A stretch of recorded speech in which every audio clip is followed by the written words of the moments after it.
where I did interviews with Matchbox 20 and of course Don Henley, and I also caught up with the Corrs. Now that was a real bright spark in LA. I did it down in Santa Monica, and of course the Corrs who come from Ireland, they are just so delightful, but they were so excited because they got their new album out called In Blue, which was produced by the legendary, and I mean the legendary, I admire this guy as a record producer, being a record producer way back. This guy is a hero of mine, Mutt Lange, and he also, of course, is married to that most beautiful lady, Shania Twain. So, I mean, imagine the dollars coming in on this one. Anyhow, enough of that. He produced the Corrs. They were very excited about it. The single was Breathless, and almost straight after this interview, they tried to get away from me. They caught a plane to Death Valley, and they were doing their video, and it was very hot out there, and in fact they weren't prepared. Obviously the Irish are not prepared for that sort of heat, and in fact dehydration set in, and they actually had to be taken to the hospital for checks. So that's all trivia to you. So let's go right now to Santa Monica, where I caught up with the Corrs, and I think I'm suffering dehydration now. Over to the Corrs in Santa Monica Boulevard.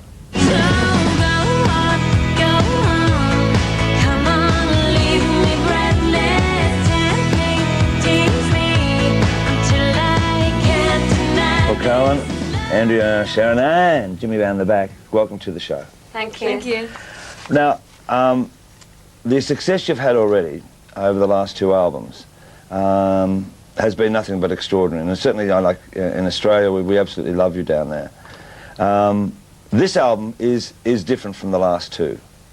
One, you've got Mutt Lange in, you've got Mitchell in as producers. So can you explain to me, how Mutt Lange came to become part of the Corrs production team? It was suggested to us, would we like to, work with Mutt, and we were, really excited about it, and he also wants to work with us as well for a while, and so we got together and we decided to do a few songs with him and just see how it went, and it went great, so that's how the songs came about. Okay, just tell us a little bit about Mitchell then as well, who also features heavily in some of the productions.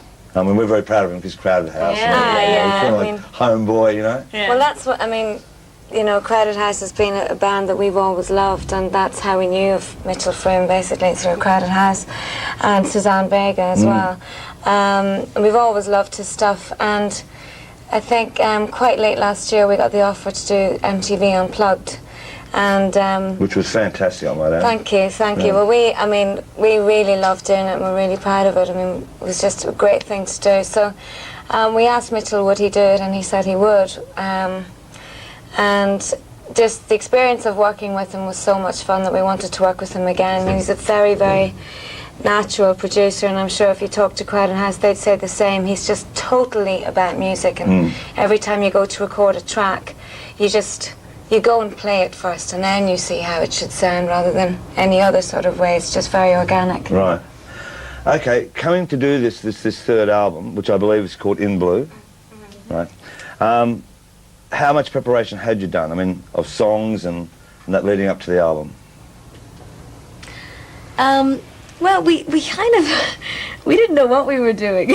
We kind of went into the studio, and so we kind of got into the studio, and we kind of just put down anything that we had, any songs that we had from the very beginning. We spent quite a while in the studio just getting songs down originally, and then we started to change them continuously. I mean, there was a lot of different versions of different songs, and we got it right. And it took us quite a while because we wanted to really make it the way we wanted to make it right. And we hope we've succeeded in that. I was about to say, I mean, the vocals on this album are so crisp, they're brilliant, I mean, just the sound of them, I mean, your harmonies are wonderful anyhow. The process, well, let's take Breathless. When the song is structured, and written and then structured, how do you go about with your harmonies? I mean, is it a natural thing, or do you have to sit down and go, no, I'll do this, we'll do this, or we'll do this and that and whatever, Well, we're kind of used to doing it. We kind of work it out together and work out our parts. It's probably more interesting for somebody else to watch it. I mean, we're very used to it as a family doing that, and work it out with the producers and try to develop it and make it bigger along throughout the song. Go on, leave me breathless. Come on.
way back, before you even were recording, was it a natural thing with you girls? I mean, for the harmonies. I mean, when you were singing at home. I mean. Yeah, I mean, it would have been fair. It would have been pretty natural. I mean, we've come from very musical families, so. You know, always being involved in music, it is very natural just to pick out your own harmonies and that type of thing, yeah. I mean, I have to say that when we say with Matt, and he's a mate of mine, that he goes and works with you, he's probably labelled now as the luckiest record producer in the world. He has his wife Shania there, and he works with 3 beautiful girls like yourselves. I'm sorry, Jim, but he has that privilege of doing that, you know. He's an extraordinary producer, isn't he? Oh, yeah. He is, and it certainly has come out. I mean, he produced the first single, Breathless, right? He's given another sound to the Corrs. Did it frighten you that it may be too different? I think, yeah, maybe originally it did. Maybe, well, you know, we're always we're always going into a record thinking, oh, what are we going to do, or what's this going to sound like? And but it was very fast, you know, when any of our fears were allayed, because you know, he was really fantastic to work with, and you know, even with our vocals and everything, it was a great experience for us. Even when you hear the first, I don't know, minute of the song, you know there's Mutt Lang there somewhere, you know? Absolutely. I mean, that's what we found quite different with working with Mutt Lang. The songs are, when he works, they're so driven from beginning to end. It's like a roller coaster ride. You just kind of go, whew, you know, it's over, and it's very at you, you know, and which is interesting, you know. Can I ask you, Jim, when you brought Mutt and Mitchell into this, and you being a producer yourself, basically, did you work alongside them? Did you sit back? How did you approach the tracks that they were doing? I totally sat back, to be honest, this time, because I am very interested in learning from them, from seeing exactly how they apply originality to music, and I'm certainly not going to be sitting there and suggesting things to Mutt, you know, unless I want to, you know, dig myself a big hole. He's fantastic. A very giving character, isn't he? I think I certainly did work with Mitchell, though. I mean, in terms of production, I think one of the songs. Give It All Up. Give It All Up. He would have done additional production on that. So, but really, it's just when you're in the company of people like that, I just want to sit back and learn. To be honest. Was there any, as the album was sort of taking shape, was there any thoughts of thinking, oh my God, maybe we're losing a little bit of the Gaelic thing, the Irish sounds, etc., as opposed to the sounds maybe that Matt were bringing into it, or maybe even Mitchell? You know, I think very often there's too much importance, you know, lent to certain things, like a particular producer, or, you know, the way then you approach things, you know, the third time around. I mean, this is, you know, essentially, it's our third album. And music is just about expression. Music is about what comes to mind. Every song that we've written for this album it's just something that happened. You cannot dictate what you write. And I mean, as far as, you know, working with different people, it's just all about musical influence coming together and coming up with the best thing together. And also, I think maybe the Irish aspect in the album, I think if you were to analyse it, is probably a little bit less obvious in this album. I mean, I think it's definitely a little bit less obvious, but that just seems to be the way we're progressing, and that's what suits the songs that we're writing, you know. We're progressing as musicians all the time, and you never want to repeat the last album. Sure. But you certainly want to give people a little bit of that and move on to where you're going as a musician, rather than stay stagnant, you know.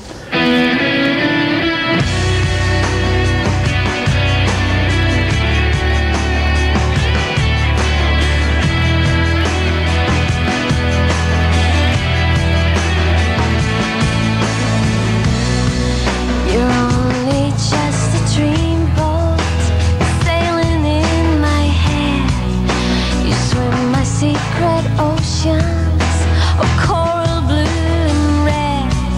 Your smell is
through my skin, moving from within, and clutches at my brain.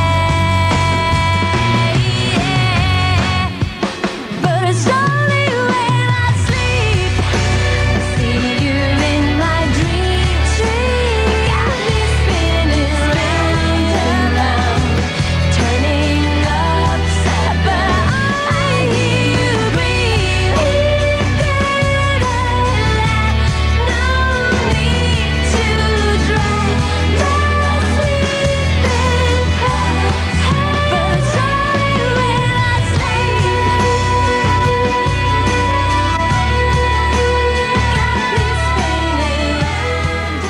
While you're recording this album, does your mind ever cast back? I know you said before you have to forget it's another album, it's your third album. Do you ever cast that back to what you were doing, maybe the album before that?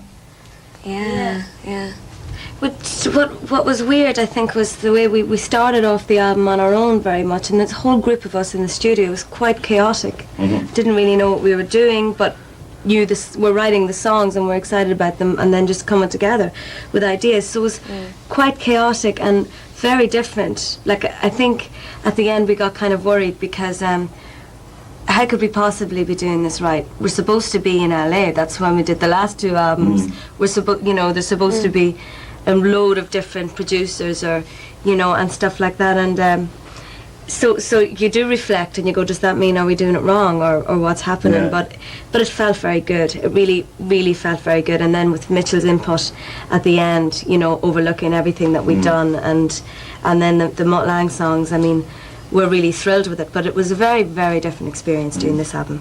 Now, on the other side of the fence, I mean, you see all these different territories, be America, England, obviously we're from Ireland to Australia, whatever it may be. Is it hard to keep everyone happy, all the territories? Yeah, sometimes it can Yeah? be. Yeah, I guess what I'm saying is that this album is probably going to be more the American access than... Yeah, well, it's going to be released in Europe first. Yeah. But this time around we decided we're going to start early. We're going to kind of do a bit more pre-promotion, if you know what I mean, just before the record comes out, because the last record we kind of threw ourselves back into it immediately without really taking any time to think about exactly what we want to do. And but it's difficult. I mean, trying to get America, and then we're going to be going to Australia this year as well, and Southeast Asia, everywhere. So it'll be difficult, but we'll do it. Did it surprise you after the success of the second album, how certainly in England and parts of Europe, how then the first album was rediscovered, Yeah, yeah. When you had the I mean, that was lovely because,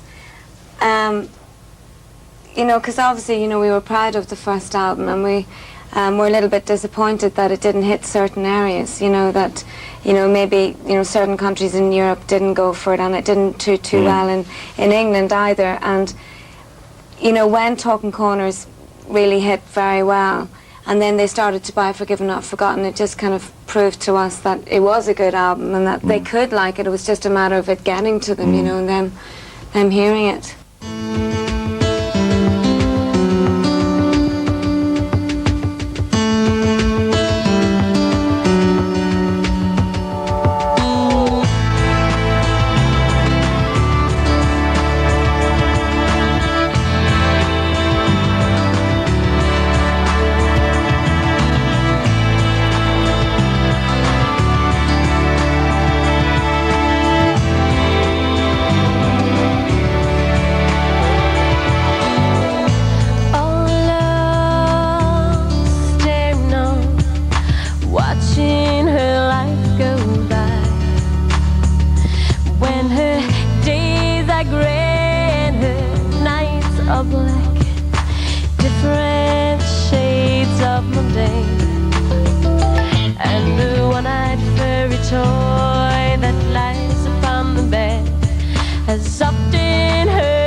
as she goes searching for the man long forgiven but not forgotten.